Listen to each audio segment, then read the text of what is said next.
Bismillahirrahmanirrahim. Və sallallahu ala Muhammedin və alihi tahirin. Bəhsimiz əqaid dərsidir. Ötən söhbətimizdə qısa olaraq əqaid anlayışına izah verildi. Ümumiyyətlə din haqqında araşdırmağın nə kimi əhəmiyyətə malik olması və dini inancın, imanın insan həyatında, bəşər həyatında faydaları barəsində söhbətlər edildi. Bu gün bəhsimizin davamı olaraq artıq o etiqadi məsələlərin mövzularına toxunmaq istəyirik Allahın izni ilə inşallah. Hamıya bəllidir, dəfələrlə də bu eşidilib, artıq üzərində çox dayanmağa ehtiyac yoxdur. Əqaid, əqidə, təqlid qəbul eləmir. İnsan inancını, əqidəsini özü yəqin etməlidir, özü ona iman gətirməlidir. Bizim də əqidələrimiz var, müxtəlif növ əqidələrimiz var. İndi müsəlman alimlərinin bölgülərinə görə 3 əsas əqidə var. Bu da bizim dinimizdə gəlməyib. Bu 3 ya 5 əqidə ki var deyəcəm, üsul-i əqaid neçədir və hamı bilir. Bu əslində bizim dinimizdə gəlməyib.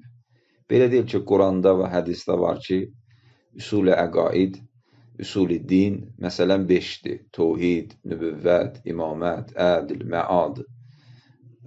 Bunlardır. Xeyr, bunlar alimlərin bölgüsüdür. Amma alimlərin dindən çıxarış etdikləridir. Elə Quran-ı Kərimin buyurduqlarına əsasən, elə imamların hədislərinə əsasən, Peyğəmbərin kəlamlarına əsasən. Amma bölgü dini qaynaqlarımızda bu bölgü olaraq gəlməyib. Amma bölgüyə gəlincə, yəni o üsul-i dinə gəlincə, dinin əsas prinsiplərinə gəlincə, bilirik ki, əvvəldə tövhid məsələsidir. Dedik ki, müsəlman alimlərinin nəzərinə əsasən 3 əsas əqidə prinsipi var. Biri tövhiddir, yəni başlanğıc, həyatın başlanğıcı və digəri nübüvvətdir, yəni hidayət, peyğəmbərlər vasitəsilə, hidayətçilər vasitəsilə bəşərin Allah tərəfindən hidayət edilməsi, kəmala çatması, peyğəmbərlərin gəlişinin zəruriliyi, önəmi. İndi ümumi mənada peyğəmbərlik var, bütövlükdə peyğəmbərlik anlamı, başqa peyğəmbərlər və bir də xüsusi peyğəmbərlik, hansı ki, İslam peyğəmbərindən söhbət gedir. Peyğəmbərin Quran-ı Kərim möcüzəsi, onun həyatı və həmçinin məad. Məad da isə sondur. Yəni başlanğıc və həyat və son.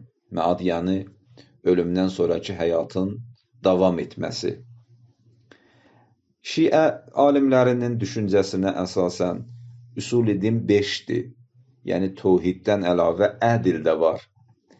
Axı ədlin özü də elə tövhidin tərkib hissəsidir bir mənada. Çünki ədl Allahın sifətlərindəndir, ədalət. Allahın başqa sifətləri, səlbi sifətləri, sübuti sifətləri tövhid tərkibində bəhs edildiyi kimi, ədl də tövhid tərkibində bəhs edilir. Amma burada bir məna var, bir səbəb var ki, ədli xüsusi bir əsl olaraq, xüsusi bir prinsip olaraq şiə alimləri sayıblar. Onun da bir səbəbi var ki, inşallah ədl bəhsində o səbəb deyilər. Amma hər halda ədl də tövhidə qayıdır. Və nübüvvətin davamı olaraq imamət prinsipi də var, imamət məsələsi də var. Hansı ki, etiqadi olaraq şiə məzhəbini başqa məzhəblərdən elə həmin prinsip fərqləndirir. Şiə məzhəbinin, Cəfəri məzhəbinin başqa məzhəblərlə əməllərdə də fərqi var. namazın qılınması qaydasında, dəstəmazın alınmasında, həcc əməllərinin yerinə yetirilməsində müəyyən fərqlər var. Amma bu fərqlər, əsas fərqlər bu deyil. O fərqlər elə bəzən əhl-i-sünnə davamçılarının, sünni məzhəbinin daxilində olan insanların da, o məzhəblərin də arasında var. Hənəfilərlə Həmbəlilərin və digər məzhəblərin. Şiə məzhəbini başqa məzhəblərdən fərqləndirən o başlıca xüsusiyyət imamət məsələsidir. Yenə də deyirəm, ədildə də müəyyən görüşlərdə Şiə məzhəbində başqa məzhəblərlə fərq var. Ədil məsələsində, qəza-və qədər məsələsində və furu-i dinin bəzi o təfərrüatında, amma əsas fərq həmin imamət məsələsidir. Amma qeyd etdiyim kimi, imamətin özü də yenə nübüvvətə qayıdır. O da nübüvvətin davamıdır. O da nübüvvətin davamıdır. Zamanında öz yerində inşallah o barədə daha geniş şəkildə söhbət olar. Ona görə elə əslində hətta diqqətlə baxsaq, nübüvvət də tohiddən qaynaqlanır. Nübüvvət də Allahın hadi sifətinin bir göstəricisidir, məzhəridir. Allah hadi olduğuna görə Peyğəmbər göndərib. Allah insanları sevdiyinə görə Peyğəmbər göndərib. O da tohidi sifətlərə qayıdır. Demək, sonda biz qayıdırıq buna ki, elə əsl həmin tohid oldu və məadı. Tohid və məad, yəni başlanğıc və son. Və hətta məadın özü də yenə də tohidə qayıdır. Məad özü də tohidə qayıdır. İnna lillah və inna ileyhi raciun. Və məad da tohidin ədilindən doğan bir. Allahın ədalətidir ki, məadı tələb edir. Yenə də Allahın rəhmətidir ki, məadı tələb edir. Yenə də zamanında bu barədə danışılar ki, məadla tohidin nə kimi əlaqəsi var. Və beləliklə, əgər o deyir ki, dini bir ağaca bənzəsək, üsul-i din bu ağacın kökləridir. Bu ağacın sonunda bir kökü var, o da tohiddir.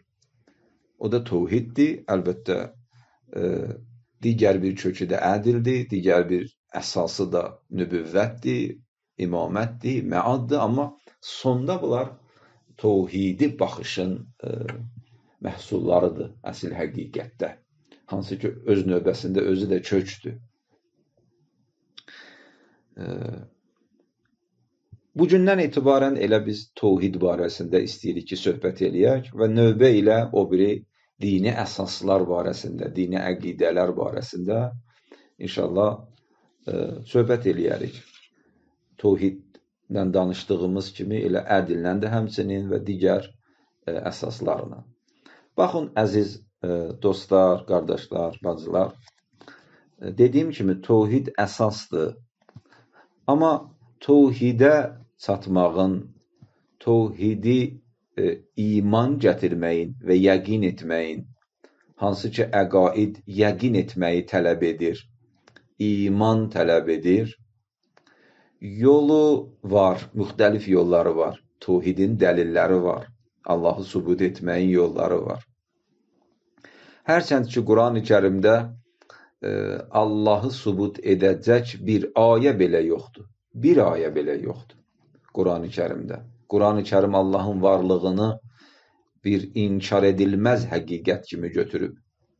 Quranda Allah barəsində olan ayələr Allahın təkliyi barəsindədir. Allahın sifətləri barəsindədir.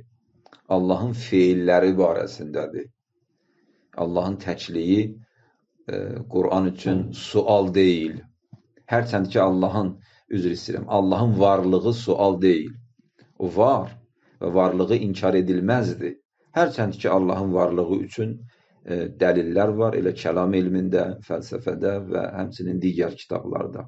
Fəlsəfi dəlillər var, əqli, nəqli dəlillər var. İndi biz o, belə deyək, sıralama etibarilə əqli dəlillərə üstünlük verməliyik. Hərçənd ki, biz ayə və rivayətlərdən də oxuyacağıq. Əqaid əqli, nəqli elmdir. Fəlsəfə əqli elmdir, rasional elmdir. Amma əqaid həm əqlidir, həm nəqlidir. Amma dediyim kimi, o sıralama etibarilə, tərtib düzümü ilə ilk olaraq insan hələ dini qəbul etməzdən öncə, hələ imamın sözün hüccət olaraq qəbul etməzdən öncə Əqli ilə düşünür, şuuru ilə düşünür, onunla dərk eləyir. Əqli dəlillər və fəlsəfi dəlillər və riyazi dəlillər və müşahidə etdiyimiz təbiət aləmində nizam-intizam dəlilləri ilə yanaşı bir başqa növ tövhid də var. Bugünkü bəhsimizdə mən o barədə biraz danışmaq istəyirəm. O da fitri tövhiddir. İcazə verin bəhsimizi biz fitri tövhiddən başlayaq. Fitri tövhid. Baxın əzizlər, tövhid məsələsi hər şeydən öncə fitridir. Hətta əqildən də öncə fitridir. Nəqildən də öncə fitridir. Əqildən də öncə fitridir. Və bəlkə də insan üçün elə ağlı ilə düşünməzdən öncə qəlbi ilə düşünmək, qəlbi ilə duymaq, qəlbi ilə hiss etmək ön plana keçir.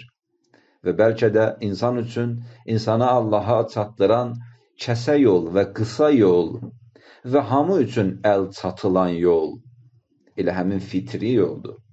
Əqli yol, fəlsəfi dəlillər bəzən ümum cəmaat tərəfindən, küçə bazar cəmaatı tərəfindən başa düşülən deyil. Alimanədir, diqqət tələb edir, fəlsəfə tələb edir, məntiq tələb edir. Amma qəlb yolu hamı üçün əl çatılandır, hamı üçün hiss ediləndir. Beləliklə, Allahı qəlbi yolu ilə, yəni fitrət yolu ilə dərk etmə barəsində bugün icazənizlə istəyirəm ki, bir neçə kəlmə söhbət eləyəm. Fitrət nədir? Fitrət ərəb sözüdür və xilqət anlayışındadır, anlamındadır. Yaradılış. Amma deyirlər bir növ yaradılış. Yəni adi yaradılış yox. Yəni yaradılışın bir növü, özünə məxsus yaradılış növü. Allah insanı ilahi fitrət üzərində yaradıb. Yəni xüsusi bir formada xəlq edib. O xəlq etmə formasına deyirlər insanın fitrəti. İnsanın xəmir mayəsi də demək olar. Yəni insan o ilahi fitrət əsasında onun xəmri yoğrulub. Başqa ilə desək, fitrət insan üçün zatidir, ondan ayrılmazdır. Onun varlığının tərkib hissəsidir. Fitrət sözünü təbiət kimi də tərcümə etmək olar. Deyirik, insan təbiəti. İnsan təbiəti. Baxın, insan təbiəti neçə növdür? İnsanın təbii istəkləri var, instinktləri var. İndi instinkt sözü bəlkə də dəqiq söz deyil bu. Amma indi bu sözdən istifadə edirik da. İnsanın belə deyək, iki növ instinkti və təbii istəkləri var. Biri maddi istəkləridir, maddi ehtiyaclarıdır, maddi meyilləridir və insanda var. Bu baxımdan ki, insanın maddi tərəfi var, insan bədəndir, insan cisimdir. Və bir də insanın mənəvi ehtiyaclarıdır. Mənəvi istəkləridir, mənəvi instinktləridir. Əgər mənəviyyat barəsində instinkt sözünü işlətmək doğru olarsa. Maddi ehtiyaclar, məsələn, deyək ki, susuzluq. İnsan suya ehtiyacı var, öz susuzluğunu təmin etmək üçün. Acılıq. Ondan sonra. İndi bəziləri hətta bir sıra mənəvi ehtiyaclarıdır. Onu da amma maddiyyatla əlaqələndirirlər. Məsələn, qorxu, ümid. Bunlar əslində ruhla bağlıdır. Hətta hubb-zat, insanın özünü sevməsi, özünü sevmə. Amma bunu da bəziləri maddi ehtiyaclarla bir növ əlaqələndirirlər. Məskən ehtiyacı, insanın bir qalmağa yerə ehtiyacı var. Ailə qurma ehtiyacı, insanın bioloji ehtiyacı var və digər maddi ehtiyaclar. Amma bu ehtiyaclarla yanaşı, bu duyğularla, duyğu deməyək, bu meyillərlə yanaşı insanda bir sıra mənəvi duyğular da var, mənəvi meyillər də var. İnsan sadəcə yeməkdən, içməkdən ibarət varlıq deyil. Söz yox, bəzən bu yemək, içmək ön plana keçir, bəzən belədir. Yəni bir adam ki, acıdır, ac adamı ilk olaraq öz qarnını doyuzdurmaq düşündürür. Biraz qarnını doyuzdurub, nə bilim, su içəndən sonra qalmağa yer onu düşündürür ki, Bir yer olsaydı başımızı salmağa bir çomadan, daxmadan, evdən qalardıq orada. İndi artıq yeməyi də var, evi də var. Ondan sonradır ki, mənəvi duyğular onda baş qaldırır. O qaldığı bir şəhərdə Hüseyniyyət tikmək, məscid tikmək, namaz otağı yaratmaq, namaz qılmaq, təbliğ etmək, bu kimi başqalarına xeyir yetirmək, şəfqət göstərmək və digər ictimai məsələlər baş qaldırır. Bunun mənası bu deyil ki, ibadət hissi insanda arxa plandadır. İlk olaraq insan yemək içməyi düşünür. Yox, arxa planda deyil. İbadət hissi daha dərin hissdir. O daha önəmlidir, daha önəmlidir. Maddiyyatdan daha önəmlidir. Çünki insanın həqiqi səadəti ilə bağlı məsələdir. İnsan yeməsə uzaqbaşı bədəni zəifləyəcək, uzaqbaşı öləcək. Amma ruhun ölməsi daha müsibətlidir insan üçün. Amma sıralamada maddiyyat ön plana keçir. Yəni sıralamada. İnsan onu daha çox ilk olaraq hiss edir. O ilk olaraq hiss etmə, o maddiyyatın önəmli olmağı və daha dərin olmağı anlamında deyil. Sıralamada o qabağa keçir. Yəni doğrudan da belədir də, adam görsən susuzlayanda adam istəyir bir stəkan çay içsin, su içsin, ondan sonra oturub məsələn Quran oxumaq istəyir, ondan sonra ibadət eləmək istəyir. Bu Quranın arxa planda olmağı anlamında deyil. Zaman etibarı ilə arxadadır. Çünki insan o maddi ehtiyacını təmin etməyincə o susuzluq insanı darıxdırır. O susuzluq insanı darıxdırır. İnsanın gözündən yuxu gəlir. Yuxu yatmaq ehtiyacdır da, elə o maddi ehtiyacdır. Cismin ehtiyacıdır. O gözün acısını almayınca, yatmayınca görürsən ki, ibadət də canına yapışmır. İnsanın belə deyək, bədən ifrazatını ixrac etmək üçün olan ehtiyacı var. Fiqh risalələrində bu var ki, fərz eləyək insan məsələn ayaq yoluna getmək istəyir, eyni zamanda da namazın vaxtıdır, əvvəl vaxtı. Orada həbsi bowl yaxşı deyil, yəni onu həbs eləyib saxlamaq. Yaxşı olar ki, insan rahatlaşsın bundan. O rahatlaşmağı insan ilə ruhunun rahatlaşmağıdır. O rahatlaşma insanın fikrinin rahatlaşmağıdır, yoxsa insanı darıxdırır. Bunlar maniyələr insanı darıxdır. Bizim bir ustad vardı, deyirdi ki, hətta insanın o biyoloji ehtiyacı, izdivac hissi belə bundan ötürüdür ki, insan onun o düşüncəsindən fikri azad olsun. Adam yemək yiyəndən sonra azad olur. Yoxsa hey adam yemək adamı düşündürür. Görürsən ki, dua da oxuyanda, qunutda da görürsən yemək adamın yadına gələcək. Bu o biri izdivac meyli də belədir. İnsan bəli, ailə qurur, təmin edir öz hisslərini, belə deyək, maddi hisslərini, bioloji bədən hisslərini. Ondan sonra insanda rahatlıq yaranır. Buna görə ki, bundan sonraki o ali hədəfləri ki var, mənəviyyət. Əsas hədəf odur. Bunlar ona görə idi ki, maniyə olmasın. Maniyə olmasın. İnsanda rahatlıq yaransın. İnsanda fikri asudəlik yaransın. Ta insan daha asudə düşüncə ilə öz əsli hədəfinə doğru hərəkət eləsin. Bəzən kasıbçılıq, bəzən borc, bəzən belə deyək də, bu kimi maddi məsələlər insanı darıxdırır və əsli hədəfdən saxlayır və insanı məşğul edir, özünə məşğul edir və insanın ömrün, insanın zamanını aparır. Peyğəmbər buyurur, Əl-fəqiru kadə ən yəkunu kufra. Kasıb adam kafirliyin bir addımlığındadır. Kafirliyin bir addımlığındadır. Az qalıb ki, küfr eləyə. Odur ki, maddi ehtiyaclarını təmin etmək, ondan sonra normal rifah durumu və pul və həmin elə bu qədər ki, Allah Taala bizim ixtiyarımızda halaldan qərar verib, bunlar özü o maniyələri dəf etmək üçün və insanda fikir asudəliyi və ruh asudəliyi yaratmağa xidmət edir, etməlidir. Buyurur, Əd-dünya məzrəətül axirə. Dünya axirətin əkin sahəsidir. Dünya axirətin əkin sahəsidir. Bu müqəddimədir. Bəli, o işləri görməlisən. Yemək lazımdır, su içmək lazımdır, ev lazımdır, ailə lazımdır. Amma bunlar Elə bədənə də qulluq etmək lazımdır, sağlamlıq lazımdır, minih bəzən lazımdır. Amma bunlar müqəddimədir. Bunlar hədəf deyil. Dünya məzrəətul axirə. Bura əkin sahəsidir. Əsl hədəf axirətdir. İnsan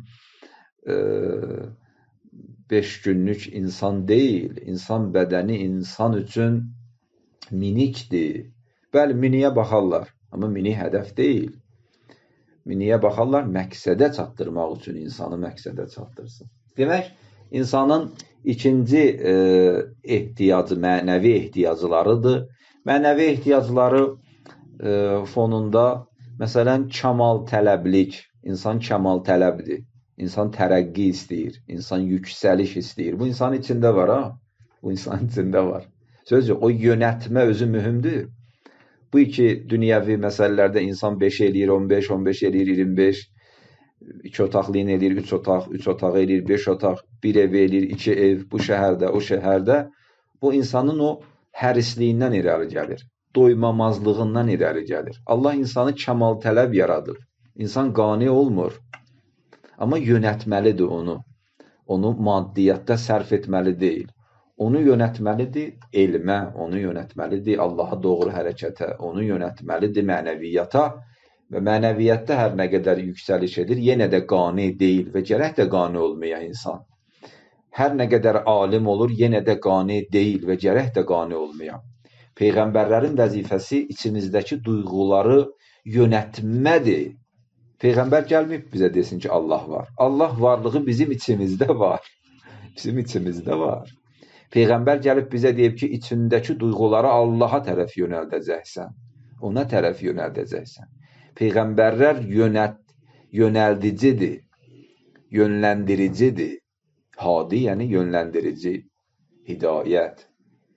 10-cu imamın ləqəbi Hadidir. Bütün imamlar Hadidir. Amma bəzi imamlarda bəzi xüsusiyyət daha biruzə verir, daha qabarıq şəkildə özünü göstərir. 9-cu imam Cəvaddır. Bütün imamlar elə Cəvaddır. Yəni səxavətlidir. Amma Cəvad xüsusiyyəti Həzrəti Muhammed təqidə daha qabarıq şəkildədir. Bir nəfər xətiblərdən biri deyirdi, yəni cərəyandadır. Cəvad cərəyandadır. Bütün imamlar tövhidə vəsildir, o mənbəyə vəsildir. Bütün imamlar kərimdir, cəvaddır, abiddir, hamısı abiddir, hamısı. Bütün imamlar hadidir, yəni Allahın hidayət çeşməsinə vəsildir, ora qoşulublar. Amma bir də var ki, bulaq o mənbəyə, bulağın mənbəyinə vəsildir. Oradan da qaynayır müəyyən qədər, belə deyək də, ondan da insanlar o bulaqdan gəlirlər, su götürürlər, istifadə edirlər. Bir də var ki, bulaq qaynayır və cərəyandadır. Yəni, bulaq çay yaradır. Bu deyil ki, təkcə bulaqdır. Çay yaradır. O bir arx yaradır. O hərəkətdədir, cərəyandadır. İmam Cəvad əleyhissalamın cudu, bəxşişi cərəyandadır. Həzrəti Əliyyən Nəqi əleyhissalamın hidayəti cərəyanda olan hidayətdir. Yəni, o hidayət daha qabarıq şəkildədir. O biri imamlardan daha qabarıq şəkildədir. Allah ona onu verib da. Məsələn, elm istəsə insan gərək geçsin Əli ibn Əbi Talibin qapısına. Niyə? Çünki o ənə mədinətül elm və əliyyun babuha. Əli elmin qapısıdır. Əli elmin qapısıdır. O biri imamlar da alimdir, hamısı. Amma Əli ibn Əbi Talibin elmi qabarıq şəkildədir. O cərəyandadır. İnsan hidayət istəsə, hidayətin İmam Hadidən istəsin. İmam Hadi onu hidayət eləsin inşallah. Kəmal tələblik, insansevərlik, insanpərvərlik, bunlar mənəvi duyğulardır. Fədakarlıq, özündən keçmə, mənəvi duyğudur. ehsan, yaxşılıq, şəfqət, vicdan, əxlaqi vicdan, bunlar mənəvi duyğulardır. Bunların təvhidlə sıx bağlılığı var. İnşallah zamanında bu barədə də danışırlar ki, vicdanla fitrətin nə kimi bağlılığı var. Baxın, bunlar hamısı fitri hisslərdir. Bu mənəvi hisslər ki, mən saydım. Dedim, mənəvi instinkt, mənəvi qərizə. Bunlar fitri hisslərdir. Fitri hisslər nə deməkdir? Fitri hisslər bu mənadadır ki, yəni bütün insanlarda var. Rəngindən, irqindən, cinsiyyətindən, dilindən asılı olmayaraq bütün insanlara məxsusdur. Və insanların yaşadığı zamandan da asılı olmayaraq. Yəni keçmiş zamanlarda olan insanlarda da bu var. İndiki zamanda. Çünki bu insan zatının məhsuludur. Keçmişdə yaxşılıq elirdi, insanlar bir-birinə əl tuturdu. İndi biz deyək ki, o keçmişdə qaldı. İndi 21-ci əsrdir. Yox, bu yaxşılıq hissi, bu fitridir. Ananın öz övladına olan məhəbbəti bu 1000 il bundan qabaqda qalmayıb. Elə 1000 il bundan qabaqda belə idi. İndi də belədir. 1000 il bundan sonra da belə olacaq. Bunlar dəyişilməzdir. Bunlar adət-ənənə deyil ki, keçmişdə adət bu idi, məsələn, indi adət budur. Əvvəllər dəb belə idi, indi dəb dəyişdi, adət dəyişdi. Xeyr, bunlar adət deyil. Adət deyil bu baxımdan ki, elə tarixin bütün zamanlarında bu olub. Bütün dövrlərində bu olub. Və bütün insanlarda bu var. Bu fitrətdir. Bu insan fitrətidir. Bu insanın xəmirmayəsidir. Bunun adına istəyirsən denən fitrət, denən qəlbi. Və necə ki, əql təfəkkür mərkəzidir, əqllə fitrətin fərqi var, ha? Əql düşünür, təfəkkür mərkəzidir və nəzəri düşüncələrin mənbəyi və mərkəzi əqldir və hansı ki, əqlin özü də ruhun bir mərtəbəsidir, o da ruhun bir mərtəbəsidir, o da insanın mübarək ruh ağacından qaynaqlanan onun bir səmərəsidir, ruh ağacının bir meyvəsidir. Eyni zamanda insan üçün mərifət bəxş eləyən, insan üçün dərc bəxş eləyən başqa bir meyvə də var. O meyvənin də adı qəlbdir. Qəlbi. Hansı ki, o da fitrətin, belə deyək, mərkəzidir və mənbəyidir. Mən icazənizlə fitrət barəsində biraz müqəddiməni uzatdım. Qısa eləmək istəyirdim əslində. Mən fitrət barəsində ayə və hədislərə toxunum. Eyni zamanda digər qeyri-müsəlman alimlərinin də kəlamları var bu barədə və sonda da bəhsimizi elə yekunlaşdıraq inşallah. Hamınız eşitmişsiniz, Quran-ı Kərimdə səhv etməsəm Rum surəsində, bəli, Rum surəsinin 30-cu ayəsində fitrət kəlməsi keçir. Buyurur, فَأَقِمْ وَجْهَكَ لِلدِّينِ حَنِيفًا فِتْرَةَ اللّٰهِ الَّتِي فَتَرَ النَّاسَ عَلَيْهَا. Buyurur, Allahın hənif dini, yəni haqq dininə tərəf üz çevir, üz gətir. Və belə deyək, əqim vəchəkə, yəni o dini qəbul elə. Üz çevirərək, o dinə üz gətirərək, o dini qəbul elə. Hansı ki, o hənif bir dindir. Haqq bir dindir. Fitrətəllahilləti fətərənnəsə əleyhə. Allah Teala insanları fətərənnəsə xəlq edib ilahi fitrət əsasında. Hansı ki, bu din Allah Teala insanları onun əsasında qərar verib və xəlq edib. Diqqət elədiniz. Buyurur, haqq dinə tərəf üz gətir. Hansı ki, o haqq din fitrət dinidir. Fitrət, diqqət edin, fitrət dini. Hamı tərəfindən qəbul olunan. Çox maraqlıdır, çox maraqlıdır. Baxın, Allahın sözləri var, kəlamları var, ayələr var, dinimizin göstərişləri var. Amma o göstəriş şəklini almazdan öncə Allah Teala o bütün dinin xülasəsini bizim qəlbimizdə, bizim ruhumuzda qərar verib, bizim üçün qəbul edilən və məqbul qərar verib. Məqbul qərar verib. Ondan sonra bizə deyir ki, namaz qıl, ondan sonra oruç tut. Mən də öz içimə müraciət edirəm, Görəm ki, mənim içimdə həmin sözü deyir. Bunu niyə Allah Teala bu fitrəti qərar verib? O fitrət üzərində də dinin qurub. Allahın dini fitrət dinidir. Niyə? Mən rahat o dini qəbul eləyəm deyə. Mən rahat qəbul eləyəm. Bu deyil ki, Allah deyib da indi can dərdi, heç mən özüm heç başa düşmürəm nə deyir, heç xoşum gəlmir, ürəyimcə deyil. Da indi Allah deyib qəbul edirəm də. Yox. Çölün oxşayandır. Çölün oxşayandır. Ləzzət bəxşdir. Ruhun qəbul edir. Allahın dediyi o sənin Allah deməsə belə ruhun istəyi ilə üst-üstə düşür. Əslində sənin istəyi o təmin edir. Əslində istəyi təmin edir. Əslində istəyin ilə odur. Fitrətəllahilləti fətərən-nəsə əleyhə. Və bu fitrət məsələsi də istisna qəbul etmir, özü də dəyişən deyil. Məsələn, indi bu günlərim anaların öz övladına məhəbbəti var. Bu günlərim insanda ibadət duyğusu var. Bu günlərim insanlar Allah axtarışındadır. 100 il bundan sonra belə olmayacaq, dəyişəcək. Yox, la təbdilə li xəlqillah. Allahın yaradılışına dəyişiklik yoxdur ki.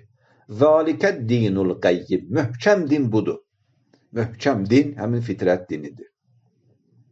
Niyə Sovet imperiyası dağıldı? Çünki fitrət əsasında qurulmamışdı. Fitrət əsasında qurulmamışdı. İnsan fitrəti qəbul eləmirdi.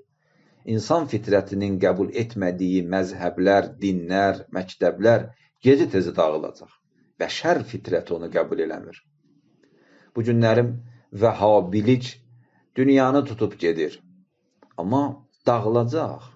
İnsanlar tərəfindən, belə deyək, onların o sinəsinə rədd cavabı veriləcək. Niyə? Çünki vəhhabilik fitrət əsasında qurulmayıb. Fitrət. Nə zahiri görünüşləri insan üçün könlünə oxşayandır, nə onların dinləri, nə göstərişləri, nə hətta fiqhiləri, bəzi fiqhi göstərişləri var ki, yəni dilə gətiriləsi deyil, yəni biabırçıdır. İmamlardan qırılanda belə olar da. Ondan sonra mürtəci düşüncələri və insanları təkvir etməsi və bu təkvirçilik əsasında günahsız insanları çox rahatlıqla, özü də cənnət və behişt sevdası ilə öldürməli etdi. Üzr istəyirəm. Amma bir iki hədis də oxuyaq. Keçək hədislərə.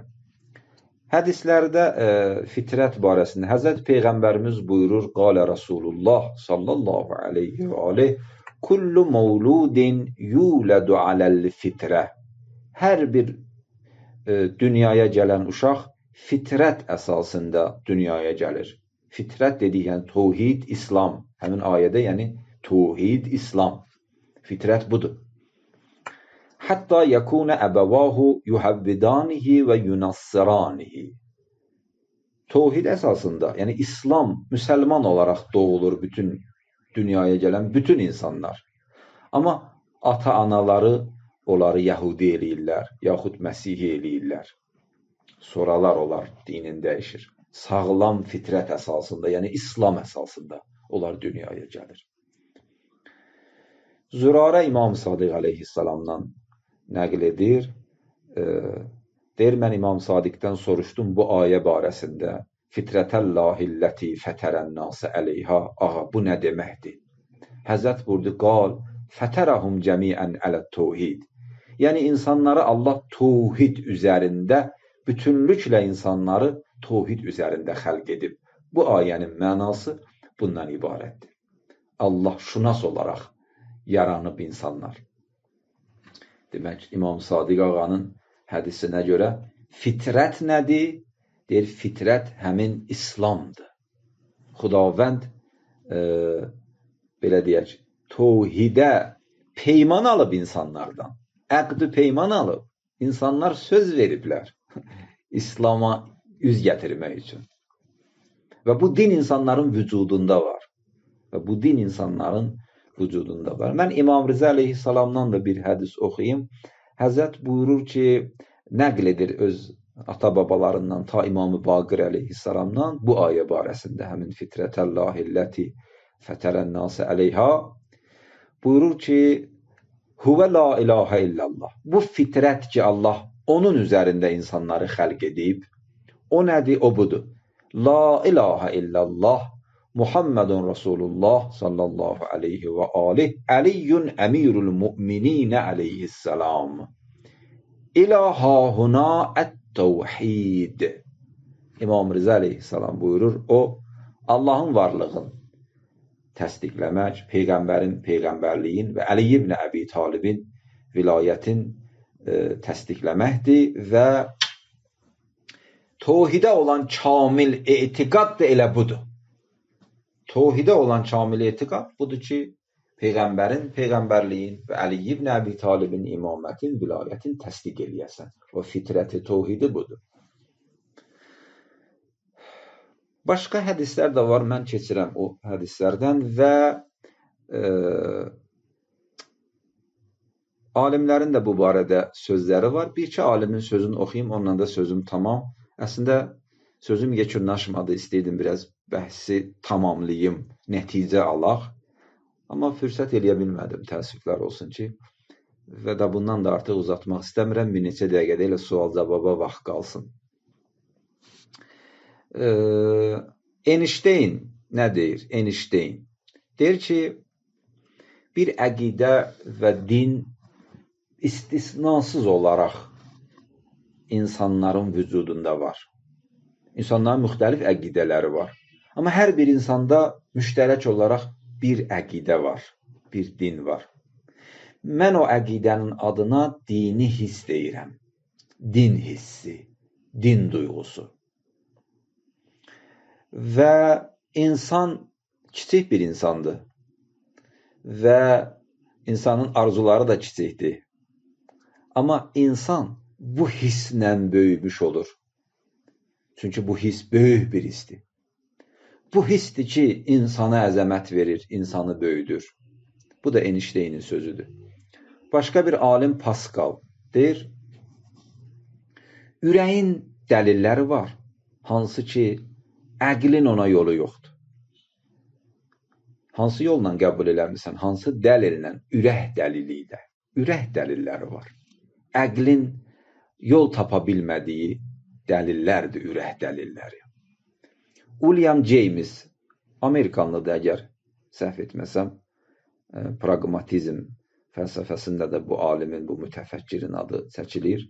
William ya William James, biz öz tələffüzlə desək. Deyir, mən tam aydınlıqla başa düşürəm, qəbul edirəm ki, həyatın mənbəyi ürəkdir, ürək. Dini həyatın mənbəyi ürəkdir. Bu da William James'in sözüdür. Dini həyatın mənbəyi ürəkdir. Yəni, bu da həmin sözü deyir. Yəni, insanlar ağlı ilə, düşüncəsi ilə, məktəbdə, mədrəsədə dini öyrənməmişdən qabaq, onlar ürəklərində dini tapıblar. Onlar ürəklərində dini tapıblar. Ürəkdir insanı dinə gətirən, ürəkdir insanı məscidə gətirən, ürəkdir insanı namaza gətirən. Başqa bir alim Max Muller deyir ki, insanlar Allahın adını hələ tapmamışdan qabaq Allahın müqabilində baş eydilər. Hansı ki, heç onun adını belə bilmirdilər ki, o necə bir varlıqdır. Onun adı nədir? Ona Allah deyirlər. Onun adını belə hələ, ona ad qoymamışdan qabaq onun özün qəlblərində tapdılar və ona baş eydilər. Yəni, ən qədim dövrlərdə belə Allaha bəş əymə olub. Siz qədimi arxeoloji qazıntılarda qədim qəbirlərə baxsınız, eradan əvvəl yaşamış insanlar.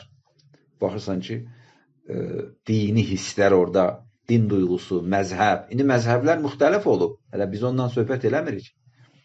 Amma orada o dəfinlərdə, ondan sonra sərdabələrdə o əlamətlər ki var, o əlamətlər, o evlər, o tikililər, o qəbirlər, o dini atributlar orada özün göstərir. Demək, din olub insanlarda. Din olub insanlarda. Savadlı insanlarda din olub, kasıb insanlarda din olub, varlı insanlarda din olub, savadsız, cahil insanlarda din olub. Əgər din cəhalətdən doğardısa, onda alimlər dini gərək qəbul eləməzdi. Din əgər kasıbçılıqdan doğurdusa, onda varlılar gərək dini qəbul eləməzdi. Amma biz dindarların içində bunların hamısını görürük. Peyğəmbərin kənarında varlısı da olub, kasıbı da olub, alimi də olub, avamı da olub, qadını da olub, kişisi də olub. Bunu göstərir ki, din ümumi bəşəridir, din hamı üçündür. Alexis Carrel, bu da bir başqa mütəfəkkirdir. O da deyir ki, həqiqətən belə nəzərə gəlir ki, irfani hiss insanda bir hərəkatdır, bir hərəkat, insanın varlığının dərinliklərindən və insanın fitrətinin dərinliklərindən baş qaldıran bir hərəkatdır və bu insanın əsas qərizəsi, əsas instinkti elə budur. İrfani his, mənəvi his. İnsanın suya və oksijenə ehtiyacı olduğu kimi Allaha ehtiyacı var. Bu da onun sözüdür. Alexis Carrel. İnsanın suya və oksijenə ehtiyacı olduğu kimi Allaha ehtiyacı var. Qəşəng sözdür, ha? Bəzən bu qərb alimlərindən də yaxşı sözlər çıxır. Bəzən yaxşı sözlər çıxır. Yəni, insan havaya necə ehtiyacı var? Oksijenə. Oksijen olmasa insan neçə saniyə? Fatihə məəs-sələvat. Elədir də. Yəni, insan bir an Allahdan qəflət etməsi insan üçün uçurumdur. Adam bunu, baxın dostlar, adam bunu yaşamasa dərk eləməz. Bir an nədir? Biz saatlarla, həftələrlə, aylarla, günlərlə, illərlə Allahdan bəzən uzaq düşürük. Heç vecimizə də deyir. Heç vecimizə də deyir. Amma olar ki, hiss eləyirlər, yox, bu mənim oksijen mənbəyimdir. Onlar boğulurlar. Çox boğulurlar. Çox boğulurlar. Peyğəmbərlər bizim kimi günah eləməyib ki. Amma olub da yüngül qəflət. Günah olmayıb. Amma məsələn, yaxşı ilə daha yaxşı arasında. Belə olmasaydı daha yaxşı olardı. Bir an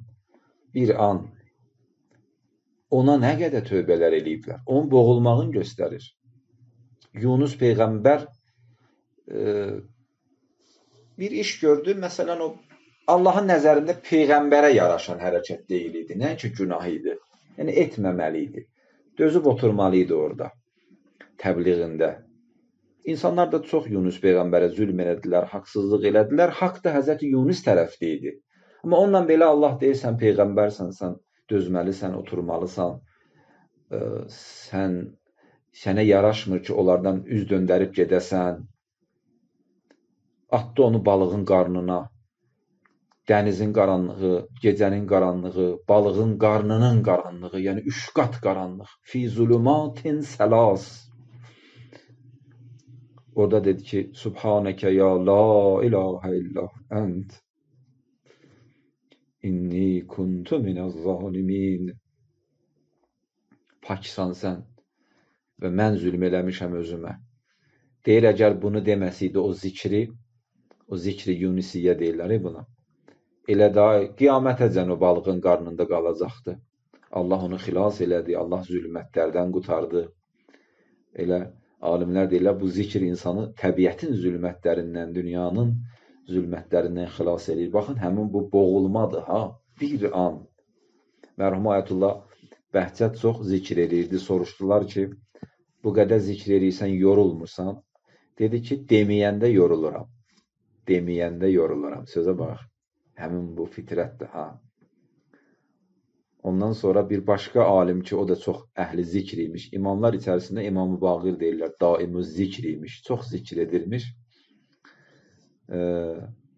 O alimdən soruşdular ki, bu qədər zikr edirsiniz. Daim elə dili zikirdir. Ayətullah Bəhcət oğlu danışır. Deyirdi ki, məsələn, oturub, deyək ki, stolda, mizdə yazı yazır, nəsə məşğuldur, təhqiqlə, kitabla, filanla. Birdən yerindən qalxırdı, gedirdi o kitab rəfindən, kitab qəfəsəsindən bir dənə kitab götürəcək. İndi adam öz oturduğu yerdə, eyni otaqda, oturduğu yerdən kitab rəfindən bir dənə gedib kitabı götürüb gəlmək nə qədər çəkər? Həmin müddəti deyə zikr edirdi. Həmin müddəti zikr edirdi. Çox qəribədir, ha? Çox qəribədir. Demirəm, biz belə eləyək, ha? Yox, bu dəsturla deyil, göstərişlə deyil. O dayana bilmirdi. O dayana bilmirdi. Ki, həmin vaxtım da boşa keçməsin. O dayana bilmirdi. Məsələ odur. O kənardan göstəriş verəsən, belə elə. Yox, onun içindən qaynaqlanırdı o. Yenə də Şeyx Əliyev Bəhcət, Ayətullah Bəhcətin böyük oğlu danışırdı ki, Ayətullah Bəhcət sübh namazına oyanırdı. Məsələn, azandan 2 saat, 3 saat qabaq, misal üçün. Bir dəfə qış fəsli idi, elə söz yerini çəkər və qar yağmışdı, çoğun idi, yer buz bağlamışdı. Ağa da deyib, bizdən əvvəl oyanırdı. Biz də məsələn indi namaza az qalmış, namaz vaxtı belə də yuxudan oyanıb gedib həyətdə hovuzda, bu İran evlərində də həyətdə hovuz olur bu qədim memarlıqda çoxsunda. Hovuzda dəstəmaz alarkən yaşlı kişi idi də, yıxılmışdı orada, qalxanmamışdı ayağa. Soyuqda, qarın içində o boyda kişi qalıb, səsi də bir yerə çatmır. Biz də deyir, indi hamımız yatmışıq. Orada deyir, nə qədər qalıb orada. İndi biz məsələn deyir, oyanmışıq namaz vaxtı, gördük ki, deyir, atamız bəs həyətdə. Yaxınlaşanda gördük ki, zikr edir. Tir-tir əsirdi soyuqdan. Yaxınlaşanda gördük ki, həmin o qarın içində zikr edir. O alimdən soruşdular ki, ağa, bu qədər zikr edirsiniz siz, yorulmursunuz. O da demişdi ki, balıq suda üzməkdən yorulmaz. Balıq suda üzməkdən yorulmaz. Yəni ki, bu zikr deyil, bu oksijendir. Bu həyat suyudur bizim üçün. Bu həmin fitrətdə əziz dostlar, qardaşlar, bizim bədənimizin yeməyə, suya ehtiyacı olduğu kimi, ruhumuzun da ibadətə ehtiyacı var. Ruhumuzun da hidayətə ehtiyacımız var. Ruhumuzun da Allahla birgəliyə ehtiyacı var. O da ruh üçün bir dənə yeməkdir. O da ruh üçün bir dənə qidadır və hava su kimi ruha lazımdır. Hava su kimi ruha lazımdır. Bunu da deyim, sözüm tamam. Bu Sokratın səhv etməsəm sözüdür. İndi baxıb dəqiqləşdirərəm. Deyir ki, mənəvi hiss ki var, din hissi, din hissi. Din hissi fitridir. Göstəricisi də budur ki, siz bir dənə təzə doğulan uşağı, lap o bədəvi nəsillərdən, o vəhşi tayfalardan, meşədə yaşayanlardan bir dənə təzə doğulmuş bir uşağı oradan götürün və onu azad buraxın. Yəni, heç bir təlim görməsin, heç bir molla görməsin, alim görməsin. Oradan onu elə uşaqlığından, doğulan gündən götürün, onu azad buraxın. Və heç bir məktəb, mədrəsə də görməsin ki, deməsinlər ki, təlqin nəticəsindədir, adət nəticəsindədir, nənəsindən görüb götürüb, babasından görüb götürüb. Yox. Onu azad buraxın, tək yaşasın. O normalda din haqqında heç bir məlumatı yoxdur da və din haqqında onun heç bir təbii ehtiyacı, hissi də olmalı deyil. Amma görəcəksiniz ki, yox. Onun bir dənə itkisi var. O nəyisə axtarır. Gəzir, axtarır. Daimən onun axtarışındadır. Və o həmin din hissidir. O həmin fitrətdir. O insanın fitrət düşüncəsidir. Hey, sağa sola çapır. Bu tərəfə, o tərəfə. Və o din hissi təmin olmayınca bu aramlıq tapa bilmir. Əla bi zikrillah tətməinnul qulub. Bəli, bu da Sokratın sözüdür. Dərsim tamamlanmadan mı vaxt getdi. Təəssüflər olsun ki, bundan artıq da uzatmayayım. Vəssalamu aleykum və rəhmətullah.